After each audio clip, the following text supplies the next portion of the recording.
So yun, what's up mga kawili? So, magandang gabi. Gabi na, may pagganito pa tayo. Hindi kasi may nakuha tayong parcel kanina. So, pero bago sa lahat, pa-thank you muna tayo kay God dahil sa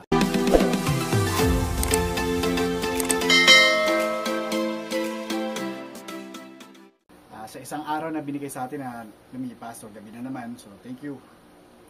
So, yun, shoutout muna kay Ma'am Vicky. Thank you sa pag-sponsor ng parcel natin. Thank you rin sa Fishing Villa. So, what's up? So, nag-PM tayo sa kanila tungkol sa order natin na gamit. So, gamit pang ano ba to? Gamit ito pang fishing. So, yun, nagtanong ako, marami akong tanong na ginawa. Nag-compare pa ako ng mga rad, pinabidyo ko, baka pwede i-compare yung tatlong rad. So, okay naman, talagang na-entertain nila ako na maayos, tapos yung pasensya na medyo mahaba rin. So, yun, nakapag-decide tayo sa isang rad na to. So, yun, shoutout sa Fishing Villa, no? Thank you, sir, sa parcel. So, ito yung parcel natin. So, sa packaging niya, ito. PVC po ito. So, ayan. So, sealed pa po ito, ah. Yan. Sealed. Hindi pa ito na-open. So, ayan. So, ano to? Bazooka. Panlaban natin sa China. Charot. So, game. Sa muli po, huwag kalimutan mag-subscribe sa Kawilan Trips for more fishing adventure tsaka for more unboxing. So, game. Marami pa tayong sinasabi. So, simulan na natin. Open na natin to. So, sealed po yan, ha. Hindi pa ito na-open para for security purposes kung sakali may nangyari sa rad. Eh, wala tayong masisi. So, nakalagay dyan, no? If sealed, do not accept. Ayan. So, nakabaligtad lang. Pero, nakalagay yan, do not accept if seal is broken. So, game. So, kinakabahan ako mag-open. Kasi may nakaranig field tayo, nagbitbit tayo ng rad. So, yung rad na binitbit natin, sa kasamaang palad, nasara natin sa pintuan ng sasakyan. Eh, di bali. Pero sa atin kay Marvin Ali, gusto niyo magpagawa ng mga rad tsaka reel, bigyan niyo lang sa kanya. Accommodating yun, the best thing. Doon tayo nagpagawa ng rad, tapos na hindi pa natin nakukuha. Shoutout sa'yo, sir, kay Marvin Ali. Marvin Ali, eto na.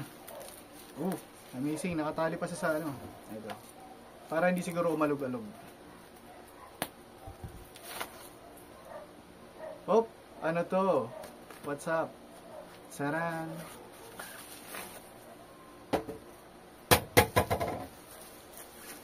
Pati dulo, okay ah.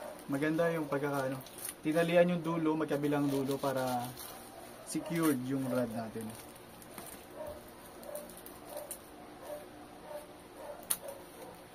So yun. So yun. Okay. Na-open na natin yung kabilang side. So, kabila naman.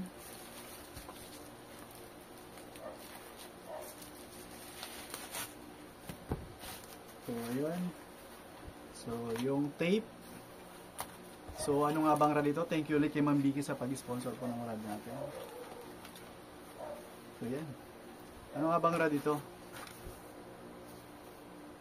Sulpara Wind series. So, ano nga ba ang maker ng Sulpara? So, ito. Yun, Major Craft. Sulpara. So, sa mga gusto ng ganitong rad, visit lang po kayo sa Fishing Villa. Meron po silang Facebook page, meron din Shopee tsaka Lazada.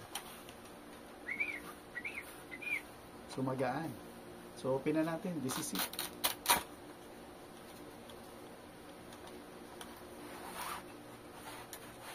Na-excite ako dito kasi pinag-compare ko yung bat nila nung tatlong rad, wind series, tapos shore jigging, tsaka yung Seabass. So, wind yung napili natin, hindi yung Seabass. Tapos yung ito yung gusto kong i-check. Ito yung bilog na to, sinlaki ng daliri.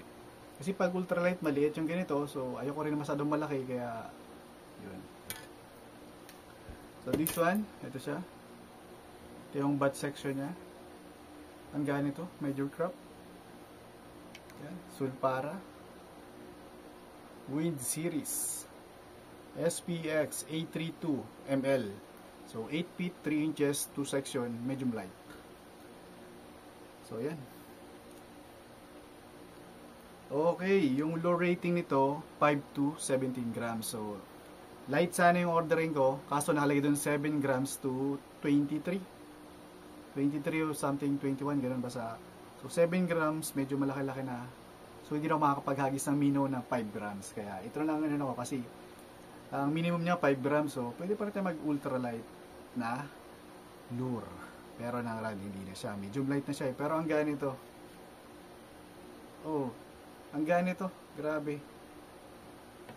Parang ano, UL rod lang. Ang gaan. Marami sang gaan ito. Major crop yung gumawa. So pag tong gumawa niyan talagang sulit sa pagkakagawa. Ayan. So tignan natin yung kanyang guide. Ano nga ba yung guide nito? So is this Fuji? Fuji nga ba? Medyo madilim kasi gabi na. Fuji. Fuji guide. So medyo malayo-layo. Ayan oh, Fuji nakalagay. That is Fuji. So right. Ang ganda, amazing, nakaka-inlove yung rod na to. Oh my goodness, thank you Ma'am Vicky ulit sa sponsor ng rod. Kasi kung tayo lang mismo bibili nito, kuripot bara tayo hindi natin magagawa yan. So this one, nakalagay rin, Fuji. So masyado na maliit. So ang ring guide niya, 1, 2, 3, 4, 5, 6, 7, plus 1 dito, 8 guide. Ring guide niya, 8. Oh my goodness, 8 feet 3 inches. So hindi magkasya sa room ko. Sobrang haba nito. So ano ba ang target natin? Ba tayo nag-order ng ganitong rod? Siyempre medyo napapagod na tayo, lakad na malayo sa mga batuan, nakakapagod, tapos walang huli. So mag-stay tayo sa isang area. Kuha tayo ng lure na medyo malaki-laki. Yun, mga 10 grams para cast tayo. Try natin, subukan natin maghanap ng medyo malalaking fish. Tapos pwede rin tayo mag-cast ng jig dito, mga 7 grams, pwede yan. Para stay lang tayo sa isang area. Ito siya. Hindi siya ganun kalambot. Kasi nga hindi siya ultralight. Pero ang gaan. Sobrang gaan ito mga kami. Sobrang gaan ito. Tapos may ano sila, mayroong ano yung fishing villa, may online tournament. So sasali tayo doon. Malay natin, di ba? Pang saltwater, pag jigging, panalo na siguro yung masasali doon. Shoutout kay Sir James Kali. Sa Astimis, pag-asa yung mga tropa natin. Shoutout kay Peace Zone. Iyan ako.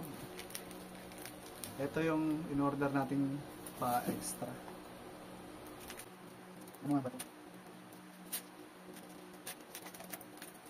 Sinama na lang nila dito kasi nga. Ano? Oh. So muli, salamat sa isip nila sa pagiging accommodating sa atin. Kasi siguro isa tayo sa mga order niya. So kaya nakikita tayo natin sa atin. Para hindi tayo masisip. So thank you. Kasi nung sa mas tabi sa'yo nag-assist sa atin dito. This one. Ayun. Nag-order tayo nito. BKK na lure. BKK na inline hooks. Number 8. Lumabas. So pang mga 7 to 8 grams na ano lang. Oo nga, parang number 10 lang rin. Maliit siya. Pero okay na to. Lagay natin sa mga pang ultralight natin ano. Kasi ibang na-order ko na ganito, number 10, 6, okay. So maliit, hindi siya pa pwede sa lure natin ng malaki. Pakita. So yun, shoutout din kay Sir Brian Orlido.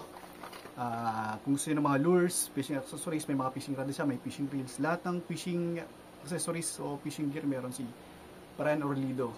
Kaya shop is Raiden Tackle Store. Shoutout sir. So this one, Sorinoya.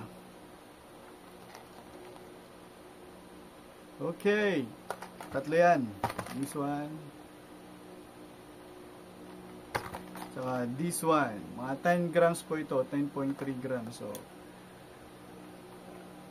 kung ilalagay natin dito yung mga eyeline hooks, let's see kung pwede o gagana siya. So, yan. Isang peraso.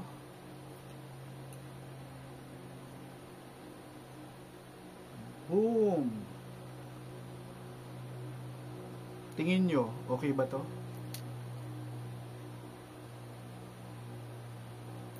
Ito kasi yung kanyang treble hook. Yan, oh. So, ito naman yung inline hooks.